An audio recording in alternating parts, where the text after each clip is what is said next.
Hello and welcome to the show. We have with us Mr. Koushik Chatterjee of Tata Steel. Mr. Chatterjee, so good to speak to you. It is a path-breaking mining bill which has been passed by the government. Does it have any positives for you, considering that you already had captive iron ore mines, which most of the new players didn't? You have been an incumbent and you have taken benefit of those captive mines in the past. How are you positioned now with the new regulations coming in? So I think if I look at it from a longer term perspective, see, we have entered into mining when there was nobody around, and that is how structurally this company was designed for more than 100 years. So I think it's important to understand that that was the strategy which kind of had a huge life cycle. Second, the cost of ownership for any steel maker will certainly increase, and this will have to be stapled with the cost of building a steel plant or building capacity. If India is to grow into a 200 million ton to 300 million ton producer, then it needs to have viable competitive steel capacity. If it doesn't, then you have the risk of imports coming in. So how this will play up, how this will actually staple with the viability with the steel facilities is an important issue to look at, and that will determine how much steel investment will come. But also, yeah. And the third thing to understand is the rules of the auction as it comes out, because whether it allows only captive, merchant, captive plus merchant, whatever be the form. So based on that, this will play out. But certainly, I would say to the point that you made, path breaking from what was done in the past. Certainly, it's a lot more transparent way, and I think it is good that the fact that the legislature has also ensured continuity while changing the form, and I think that's been very welcome, because that's an important aspect in the entire puzzle. So that continuity, that definitely benefits you, but only for next 15 years. Some of the mines which have been with you, and your biggest and strongest point has been the captive iron ore mines. So with that really going after 15 years, even though you're sorted for 15 years, what is the next strategy that you are working on? Because that advantage will go.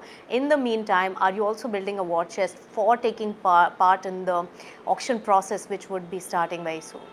So I think, just to comment on the point, that I would still say that it is not the biggest, but one of the strengths of Tata Steel for 100 years. And rightly so, because we have invested a lot of time and effort on the productivity of the mines, in safeguarding the mine life, conserving the mineral, also to look at development, which is not mandated, but a development of the communities and places in and around the mining operations. So sustainability issues around mining operations are very important, and that's our model, and we will continue to focus on the same, not only for the next 15 years, because we are a steel company, we will require iron ore for the future. What model it comes through, I would say, is an important thing to see as and when the legislature frames the rules for the auction and so on, and we will take an appropriate call at that point of time. So would you look at participating and also get into merchant mining? Is that one area of interest? And what are the few factors that you would communicate to the government which they should keep in mind while framing the guidelines for these auctions? If there is a clause that allows merchant mining, the auctions happen on that basis, we will have to wait for how the rules pan out, based on which, as a company, as a board, Tata Steel will take a call whether to participate or not, and what is the business strategy and business case for participating in auction, for captive, for merchant, if merchant is allowed. So as a mining company or a mining operator, we will have to take a view. Only thing I would say is we have enough capability and capacity in the system having run large mining operations to do a successful job out of it. And we will wait to see as to how the rules get drafted. And it is important for India as a country to ensure it preserves its resources for downstream products rather than monetizing it. And that's been one of the reasons why we have been focused on captive rather than just being merchant. You will be interested in merchant mining if the guidelines suit the company. Yeah, if the guidelines suit the company, we will have to take a look whether it is worthwhile. If every other person wants to join in, we will also have to take a view whether it suits the company, whether the rules are attractive enough, whether that business has a case for putting investment onto the ground. But from a captive perspective, I think auctions will test the viability of greenfield steel sites. But what is also going to be a little bit of a concern, at least in the near term, is that the steel prices have been weak. The demand inherently has been weak in the domestic market. And on top of that, your costs are going to increase for mining. In fact, the mines that you already have, you're going to pay a higher DMF or the District Mineral Foundation levy that has been introduced. What are the number dynamics there? How much of a cost implication will that have, and how are you going to mitigate this additional cost? So I think the cost will increase because the DMF is now 100% of the royalty instead of 1/3 of the royalty. So there will be cost pressures, and you have to deal with the cost pressures in the same way as any other cost increases happen. But can it be passed on to the consumers in a difficult environment like this? We are not a regulated market that you can pass on. You have to look at the Market dynamics. Yeah, so market dynamics. So therefore, to say the cost will be passed on or not passed on, it all depends on the market flow. The issue is today what India faces. These are all longer term legislations which will pan out over time. I think what India faces from a steel industry perspective today is the huge amount of imports that are flooding the market from China, from Russia, and even from Japan, because we have a FTA which allows zero import duty. So there is, at all levels, you have imports coming in. That destroys the domestic industry, and that destroys the pricing structure of the domestic industry. And a lot of it is played out because of the currency. So it is effectively in a way, a currency war through depreciation, through the trade route, because the depreciation of the ruble and the yen has had a huge impact in the decision for those exporters to bring in products into India, and therefore India is taking in, because there are no barriers to prove injury. So this has been the demand of the steel industry even for the budget, and the budget fell short of really putting that notification of increase in the import duty. Are you expecting that to happen? How crucial is that? And without that, how is the steel price and the dynamics going to behave in the near future? See, the peak duty has been increased to 15%. The effective duty is not. So we would certainly hope that, I think the government has recognized it, so therefore it has increased it to 15%. The question is implementation of the same. I think the steel industry is facing challenges from lower demand, higher cost of capital, higher imports coming in. And on top of that, if you have significant pricing disadvantage due to imports into the country, then it becomes seriously challenging for the industry. So all that you pointed out is a recipe for disaster. What is a glimmer of hope that you're looking at in the near term? Or are you expecting steel prices to spiral down in the domestic market? See, I think every company, I would say in the industry, is looking at all the initiatives that they can take to restructure and reduce cost and take internal initiatives to be more competitive. But at a point in time, there must be a demand pickup, or there should be a demand pickup. There should be efforts from the regulatory side to ensure that unfair competition is not coming. So, if no corrective measures are taken by the Indian government to safeguard our domestic industry, then are you seeing weakness sustain in the steel prices going forward, which has already been weak in the last few months? So, if that situation, which I would imagine is unlikely, but if it were to happen, then there would be stress in the system, and there would be significant impact on people's mind to think about new capacity, and therefore that will go against the grain of this government's motto of Make in India, because it will not fructify. That brings me to the question of your significant capacity that it was to come on stream by March, and we are already finishing this financial year. Have you delayed your commissioning for the Kalinga Nagar project, and what is the new timeline set, and what are the reasons for this delay? So I would say that the timing is dependent on the last mile clearances that we have. It's not dependent on the point on the trade side that we talked about. Our physical completion are at a very advanced stage, and therefore we should be in a position, if we have the clearances coming in, to start.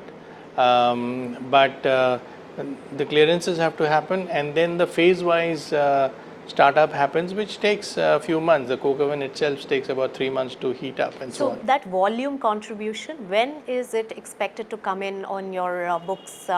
In which quarter of the next financial year are we to see some sort of a revenue contribution kicking in from Kalinga Nagar? Yeah, I think at this point of time, I would only say that by May we should be in a better position, because it depends actually on the last mile approvals, as I said again. Do you have clarity or where carbon really stands at this point, or are you still uncertain, because a large part of the Kalinga Nagar facility is dependent on the ore coming in from that particular mine? So Conbond is basically, I believe, and I think all of us in Tata Steel believe, that it is in the same state in which the other mines are, which is that it should, following the new act, should get extended. However, as I have mentioned earlier also, we are in discussion with the government, understand their perspective, work towards a solution that's successful towards making the mine start up, because we also have a project for expansion of that mine, which is currently on hold. And I think from a state perspective, where we have invested very significantly and will continue to invest, this is an important linkage to make that project successful. So we are working with the state government, and hopefully we'll get a positive response soon. Just hypothetical question, if that Kanban is still uncertain and doesn't happen, and the way steel prices are right now in the demand scenario in the country, would it make sense to add more volume to the system by commissioning Kalinga Nagar? No, so I think even in the worst of the times, you can go back to history in 2009 or 2008 or even earlier. Tata Steel has never kind of struggled to sell its volume. Yes, there might be some margin pressure, depends on what the market is all about.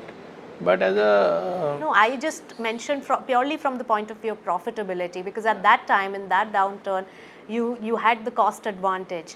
Now the pressure is going to be more with cost competitiveness going to some extent because of the increase in royalty. If you don't have that backward integration in place, because but delaying the project doesn't make any benefit. Yeah, that is also. Yeah, so I think when you are ready, you should start. Yeah. You should ensure that those are cost competitive and you have driven the cost really down. And we should ensure that we make profits out of that. And that's the strategy. It's not a quarterly strategy, it's a life cycle strategy. All right, tell me something. Now with this DMF fund being increased, a lot will be done for the social sector and the region around that particular mine by the government. They are creating a larger fund for that.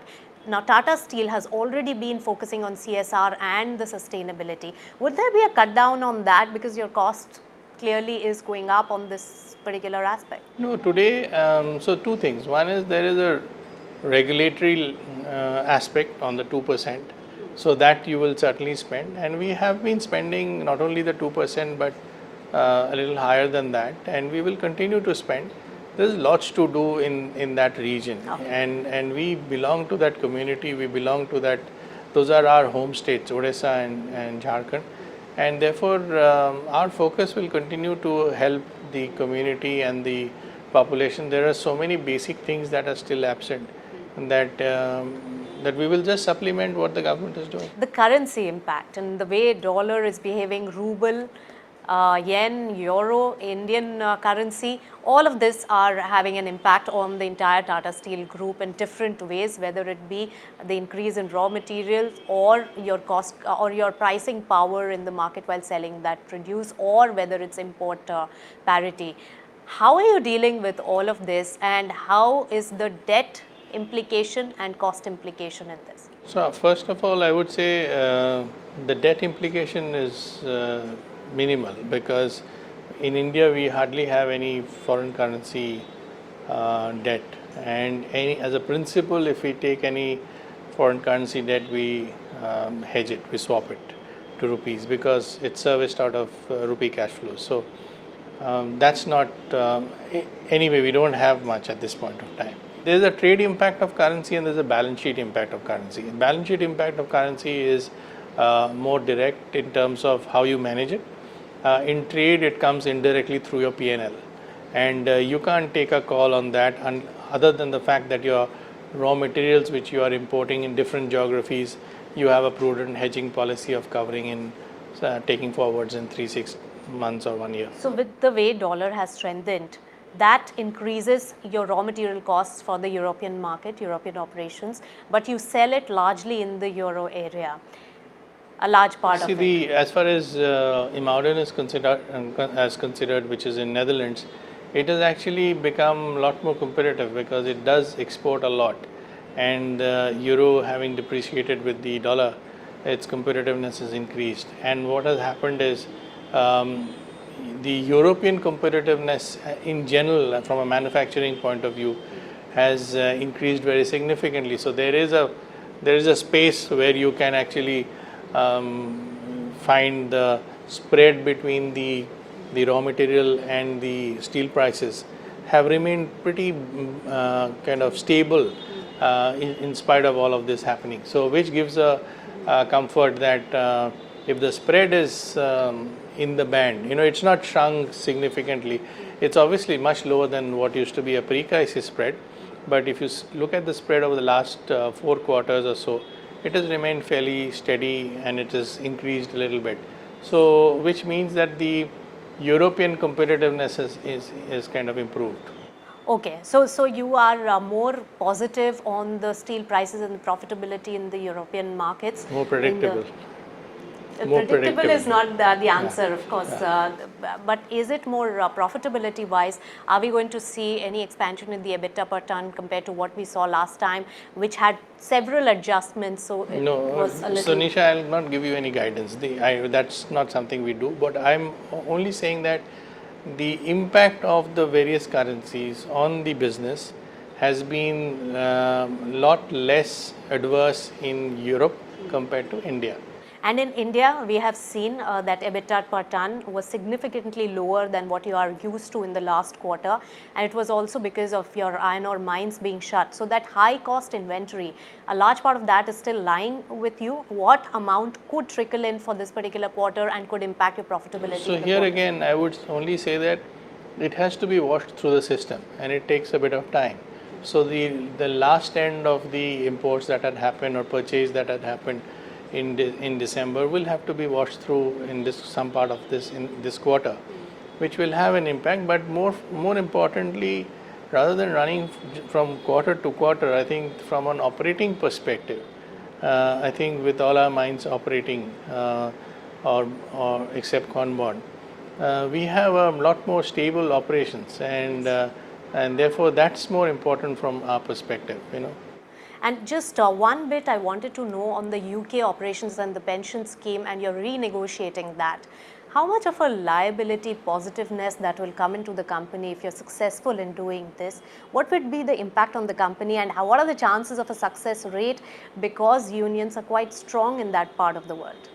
So you had 2-3 questions in this.